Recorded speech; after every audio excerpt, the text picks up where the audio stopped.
Sullivan off his right. Oh, Degale. I do not believe that. Harry. Oh, this is getting better and better and better. It's Torres holding him tightly. In the Champions League final. The headline has been written. Hello and welcome to the V2 Football Podcast. I'm your host this week, Shane Lees, and joining us we've got Anthony Kendrick back. Thank you. Hi. Hey. We've got Nick Davey. Yeah, good evening. We've got Richard Hero Hudson. Good evening. And we've got Chris Lappin. Good evening. I'm a boss ass bitch. But let's move on. And I may have sort of dug myself a little hole here, because the next topic is, why can't we support Englishmen?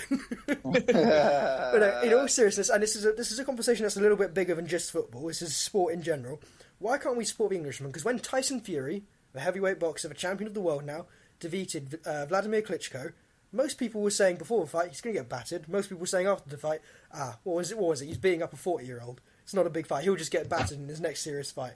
People don't like Tyson Fury. People don't like James Degale, the other fighter who won on the same night. People don't like Lewis Hamilton, who is now, three-time... There's a lot of people who really don't like Hamilton. He's, three-time world champion now? Ever done wrong? People don't like Wayne Rooney. People don't like Raheem Sterling. It's English sportsmen who get quite successful, quite big. Like some people on the bloody forum don't like Harry Kane. What's he ever done wrong? Harry Kane. The question I want to ask is why, and it's not just in football, but let's try and focus on football. Why is it in sport that we cannot support the Englishmen properly?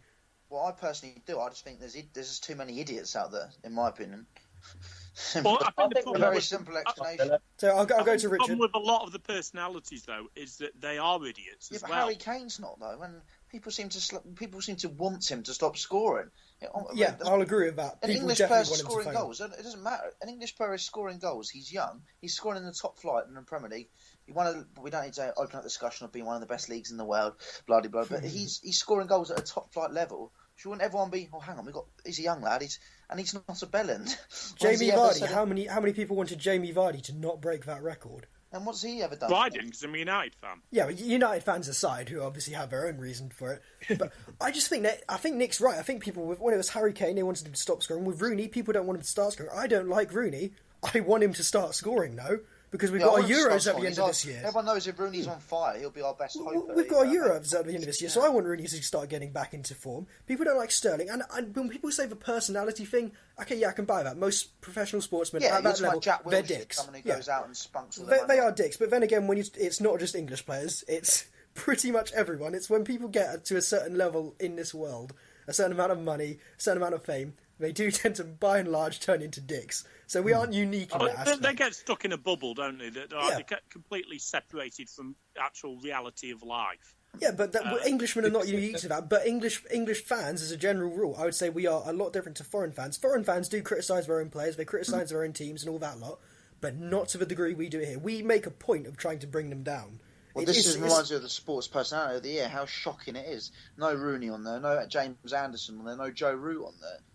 No Rooney on the sports personality. I can see people's arguments for Rooney because he hasn't done very well for club, but he's become England's all-time leading goal scorer. And England captain. He's still England captain. Yeah. I think, and James Anderson, he's become England's leading wicket taker of all time, and Joe Root scored like the most runs at an Ashes series ever for an Englishman. Oh, it always goes to athletics. It's the main part. Who shits about athletics?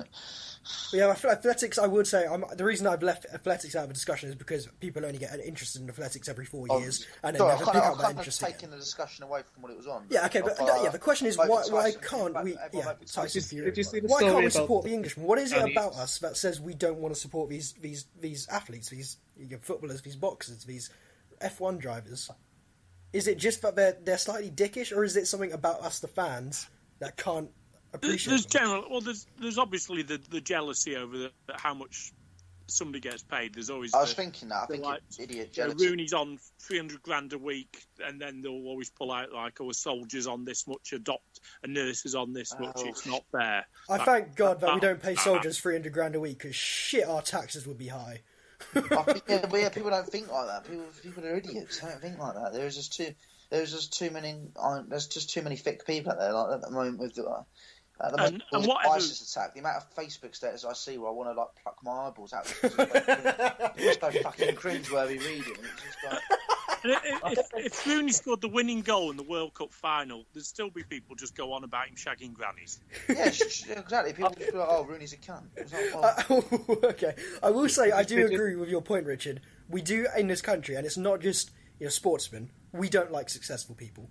We really don't. When we see people as getting a bit too big for their boots, we don't like it. But We I like swear people back to in be the day we did. humble to infinity. We like them to be. We like them to be, very successful, the best in the world. But we want them to be, just that guy from down the road, whilst also having the absolute perfect personality. It's not realistic, the kind of expectations we have. Harry of them. Kane kind of is. I don't. Really get it. Yeah, and then even then, people are sort of wishing him to fail. I just don't get that. I really just don't get why people want English players to fail. They're English. They represent our country, and people just I will try and say a bit more of a. Sorry, Chris, you can go on. I was going to say, did you see the story about Danny Simpson this week? No, I did not. He's been a bit naughty and he had to do some community service. Oh, dear. So he did it in the charity shop, but all the papers just like, he turned up to his community service in his £300 million Lamborghini. Yeah, but he's got a Lamborghini. I was like, He's still- that's What was he going car. to do? Buy a Fiat Punto just to drive it there? Exactly, it's stupid. He's allowed to. If I had that much money, I'd go and splash on a car.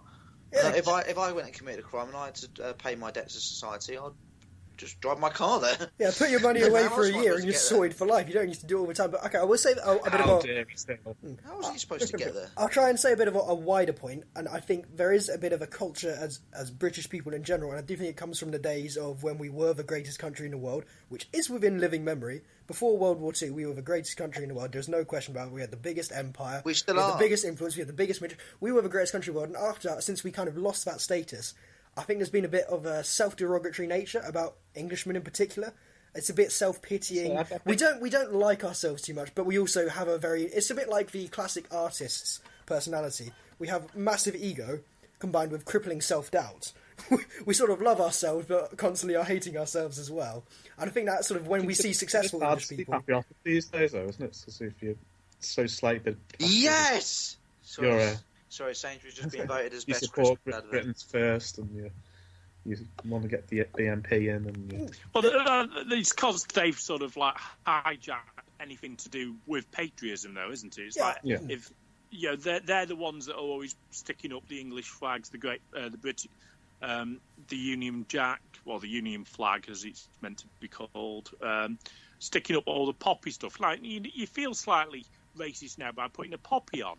Also, I just want to say, because this actually genuinely annoys me, we shouldn't be calling ourselves patriots because it's so ironic considering the original patriots were the Americans who rebelled against us. We're nationalists. If you're proud of your country, you're a nationalist. Of course, that has terrible connotations because of the Nazis and all that lot.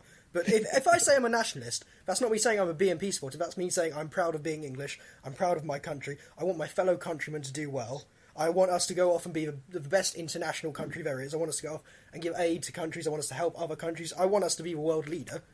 And that's not me turning around saying, well, I hate those bloody foreign bastards and all the other people who aren't white. That's not me saying that stuff, but it does, I agree with you, it holds that connotation. If you say or make nationalist ovations these days, you get put into a very small box of, you are part of the problem. Well, I'm neither patriotic or nationalistic or whatever then. Oh, okay. Well, I suppose your views on England have kind of covered that. Yeah, I don't know. They managed to be born on the same lump of land that I did. I personally don't buy it's any chance because, I mean, no one else was going to have you. No man in Africa was going to have the sperm and the egg that was going to combine to make a Richard Hudson. But no, I do buy that point. But no, I do think it's natural to be nationalistic. If you check out any BBC News comments section, it just instantly degrades into everyone from just about everywhere going on about their own country. Instantly, it's still a big thing. I don't feel people should be ashamed about that. If they are proud of their country, if they are proud of their fellow people, and if they're proud of their cultures and their values, I don't think people should be ashamed of that. I think it all combines all these little things that we just do not like our own sportsmen. And I do think that's a real shame, because how can we ever hope to be the best football team in the world, the best boxing nation in the world, the best F1, with the best F1 drivers? How can we ever really hope to have that if the people cannot get behind their sportsmen, their athletes, their people? I just don't think it's realistic to have that expectation combined with us hating them. I disagree. I think it's more the sportsman making himself dislikable well, I think Hamilton as well. I think it's a Sportsman. I think in football it's different. I think the football is more because of tribalism within the sport. Like, I don't think any United fan will have any respect for, say, a Liverpool player or whatever. But I think in other sports, I think some of the examples you give, I think they make themselves more dislikable by their personality. But do other athletes from other countries not do the exact same thing? No, because we don't hear about what goes on. What's the French reaction to like some of their players, like Scarface and? Well, I think there's also the same situation where you have it in Italian football with the corruption and things. I think on the continent they're a little bit more accepting of what we would call lesser moral values than we are. That's not me saying people on the continent have lesser moral values. That's me saying, in Italy, for instance, it's just seen as being part and parcel of the game. That sort of shit going on. In France, they're a bit more acceptable when it comes to things of, well, when it comes to sex, they're a bit more acceptable about that stuff. Well, like Benzema, he's been, he was tried over having sex with an underage prostitute. Now he's blackmailing someone with a sex. And now he's been embroiled in the blackmailing of a fellow player. Surely the French press and public have come down on him. They do go after him, but I think the difference is when push comes to shove, when it actually comes to going to a tournament and supporting these players, they do get behind them. And especially at the moment, I will say, in terms of the Benzema thing, because of what France has very recently suffered, it's galvanised as a nation, and it's going to be very hard to kind of break that up, even from like a sporting perspective. Yeah, but you galvanise the nation due to a terrorist attack, but you don't all like them lump him behind a pedo blackmailer. Well, you never know. It is the French. I will say that. Okay, I think we've covered that one pretty resoundingly. I'd say most people are agreeing with each other here, whilst also having different views. That's quite good for once. We never normally do that.